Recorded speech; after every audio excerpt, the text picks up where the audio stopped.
what's up guys, this is Church of Caboose, and for today's Destiny 2 video, we are talking about the Guardian games. They start today on April 21st. If you're not necessarily all up to date with articles and things that Bungie has put out, Guardian games could be maybe just a tiny bit confusing, or at the very least, you waste some of your own time because you didn't necessarily know some information. So I just want to kind of talk you guys a little bit through Guardian games, such as like how to get the whole shebang started, as well as some vital information from Bungie, and just explain a little bit about how some of this stuff works, as also my initial thoughts of what I think so far about this particular event that's going on. Before we get on into it, if you do enjoy this video, make sure you like the video. If you enjoy my content, I do videos like this. I also do raid guides and quest tips and tricks, all kinds of goodness. Make sure you subscribe to the channel. Alright, so Guardian games, basically it's Warlocks versus Hunters versus Titans.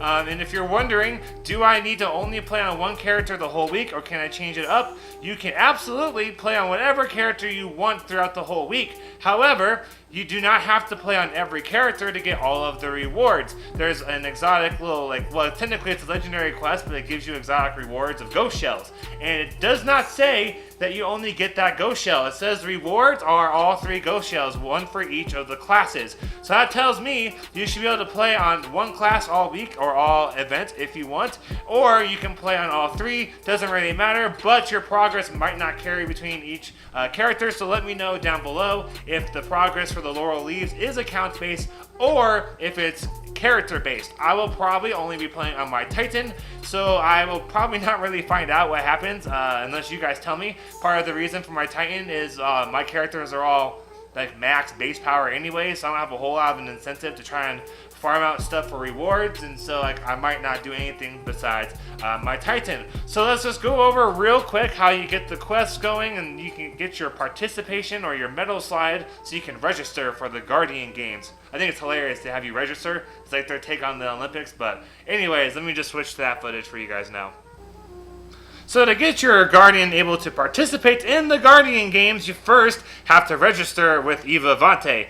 So when you spawn into the tower, just go and talk to her, and you'll get started on a little quest that has you talk to different vendors in the tower that gets you ultimately registered for the Guardian games. I also want you guys to note in the back of the podium, you see those different flags. When you spawn to the tower, you can see the flags, and their height will tell you who is in the lead, obviously. The highest flag up would be the one in first place, the middle one would be second place, and then the lowest flag would be third place.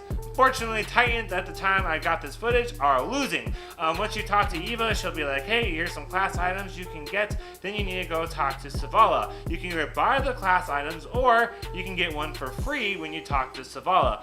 If I was you guys, I'd make sure you look at what your different energy types of these, I guess, class items have for mods. That way you are best setting yourself up for the most success, especially because a lot of these medals and bounties have lots of super and ability things, kind of like you would expect from Ikora Rey. You would assume she'd have you have bounties like get kills with your super and different grenade types and like different like abilities, that kind of thing. Eva Vante has bounties that do the same kind of a deal, but Ikora doesn't do it, so that's kind of weird. But anyway, so then after Zavala, you go back to Eva Vante, you grab a medallion, then you gotta go and talk to the Drifter. I'm gonna let those on-screen footage roll out so you guys can kind of see the order of everything in case it's a little bit confusing, because for some reason, the quest, once you talk to Eva Vante for the second time, does not tell you to go to the Drifter. I'm not really sure why, but like on screen there, like it doesn't say go to the Drifter, so I went back to the podium to make sure, and I can't do anything, so you have to go to the Drifter. Alright, so this seems like a very good time to give you guys some of my thoughts about this event. I guess initial thoughts so far, while you're waiting to see on screen how everything plays out. I really like it. At this current point in time, this biggest pro of this event is it gives us incentive to play Destiny again. Specifically stuff you maybe wouldn't normally play. I have currently 2 characters at a 1010 base power, which is the highest I can get from rewards for gear, and then I got 1 character at 1008 base power. So like I don't have a whole lot of incentive to play the game right now, as like because like I don't really have rewards I can get. So like I could play to be really nitpicky, like farm god rolls, that kind of thing. but I don't have a super fun time just running Master Nightfalls all day long. I also want to point out Grandmaster Nightfalls are back, and I'm kind of excited for it, and I'm hoping there's going to be some kind of an incentive to do a Grandmaster Nightfall for one of these challenge coins, or I guess medals, but we'll get a little bit more into how they work next part of the video. But yeah, I just really enjoy the games and having a reason to feel like I can play again and being rewarded for it. I personally don't think it does a whole lot to get, as far as like those like little powerful drops, like they don't really do a whole lot for me, but for some reason having the laurels pop when I'm doing strikes and crucible and pop up for getting kills and that kind of thing seems really exciting. I also wanted to point out to you guys that if you're wondering, do I need to play on all my classes to get all the rewards, like the bond and the ghost shell specifically for each class? No, the quest that you picked up has it where when you complete that quest, you get a laurel or the ghost shell from each class to drop when you complete that quest step thing. You finish that quest by just playing activities and by getting super and grenade kills, because that is what makes the laurels drop. And we're going to talk after the next section, like some really important info I think you guys should be aware of, and it goes a little bit more detail about how those laurel drops work.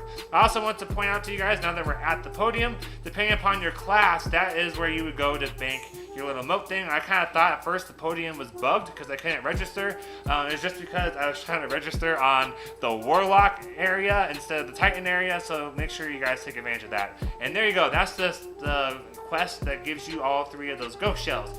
And if you guys notice, down low are all those gold medals and silver, bronze, all that goodness. Just grab as many as you possibly can hold, grab all the bounties as you can possibly hold, but really focus on doing those medals. The bounties don't do a whole lot for you besides give you XP and bright dust, so they are excellent for trying to boost your season rank, your artifact, and just trying to get some more bright dust for those cool cosmetics. But if you're trying to do those bounties specifically to help your team power up and beat out the other classes, it doesn't do a whole lot for you. So then once you grab those medals, check out what the rewards are and then go and grab the appropriate bounties. And this seems like an excellent segue into talking about how these medals work with some footage of in the directory. So when you have those medals that go over to your quest part of your directory, and you can see they have different quests, like kinds of things you have to do for each medal. And you'll notice I only have Crucible and Strike medals available, and I believe what I have to see when I read off the location, it looks like you only can get 1 of each medal type per day, probably per character. So let me know down below if it's working, like if you could do this multiple times, like 3 times for all the medals if you so desired. And then they rotate, I would assume, every day. If you look through your triumph section on your character, you'll notice there's things like turning in Gambit medals, and there's no Gambit medals like available today. So that's why I'm assuming they rotate on a daily list. Alright, so I just wanted to end this video by reading through the Bungie thing and just kind of telling you guys some of the important information that Bungie said you guys need to know, and give you guys some little tips of what I think will be useful for those medals. So let's just really quick go with what Bungie has said is vital information. Players must wear their Guardian Games class item in order to progress on any Guardian Games bounties. So when you're working on any of these medals or the bounties, make sure you've got that class item on. It'd be totally worth buying one of those upgrade modules so you can make your class item one of the highest it could be, so you don't feel bad for taking it off. That is what I did, so I have a 1010 class item on my account over on Stadia for when I'm going through all my Guardian game stuff. EVA's daily reward packages will only be available to players who participated in that day's competition by depositing at least 1 medal. If you guys notice, those rewards for the medals have like little rewards besides just having the medal. I'm assuming they're kind of like cosmetic or something in nature. So it sounds like you have to turn at least 1 medal in order to cash in on any of those kinds of rewards that day. Daily packages do not stack. EVA holds at most 1 packages for players at a time. I said that weird, so let me read that again. Daily reward packages do not stack. EVA holds at most 1 package for players at a time. Next thing is laurels do not drop in Gambit or Crucible and are instead rewarded directly to players. So that means if you kind of see on screen with the strike, I have to run over these laurels on the ground in order to pick them up. So when you're doing Crucible and Gambit, the reward of the laurels just drops straight into your character, so you won't see laurels on the ground. You'll just be seeing them popping up in your like feed. Like you kind of see what happens when I walk over a laurel.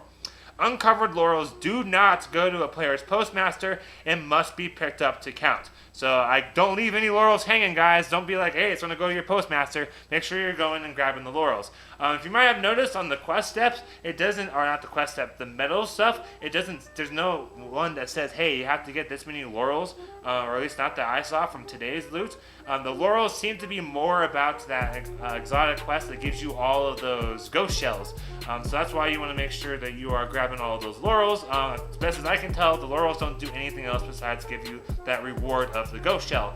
It is also worth noting that you have to get those laurels, you have to use your grenade ability or your super ability or a fully charged melee ability. So kills in general just won't get you those laurels to drop, and some of the bounties won't even progress either. You have to get the laurels to drop for this week 1. You have to use supers or grenade abilities or fully charged melee abilities in order for the laurels to drop. I'm kind of curious to see if it changes every week. If you're going to get a different kind of reward, or if how you get the reward or progress towards something changes.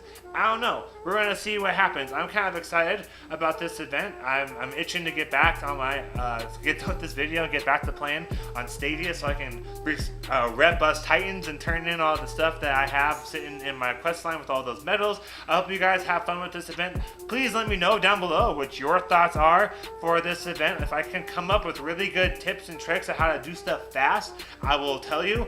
Currently, it just looks like don't make stuff harder than it has to be. So for myself, I probably shouldn't have been doing a 970 Nightfall on Stadia for progress, because it just says for one of the medals, complete 4 strikes. So doing a Nightfall, even though it's matchmaking, is kind of a waste of my own time. So I should have just been doing regular strikes. So that's the best tip I can give you guys, is just try to be aware and thinking about what is the most effective way to get stuff done fast. When it comes to super kills in the Crucible, slap on those intellect mods. Make sure you're using weapons that correlate to the super bonus energy awarded for that kind of kill. So if I would be running the Void class, I would probably want to use sniper rifles more often, or maybe my mountaintop, since that would give me more super progress than anything else. And then again, those bounties don't seem to do a whole lot for you as far as rewarding anything towards progressing in the game as far as making warlocks win, but they do seem to give you good little XP buffs to your season rank as well as your artifact, and of course the bright dust, so you can buy some cool cosmetic stuff. Alright guys, I hope this video was helpful and that you enjoyed it. Thank you guys all so much for watching. I'm going to get back to grinding out Guardian games, so I'm Church of Caboose. Have a great week and happy grinding, y'all.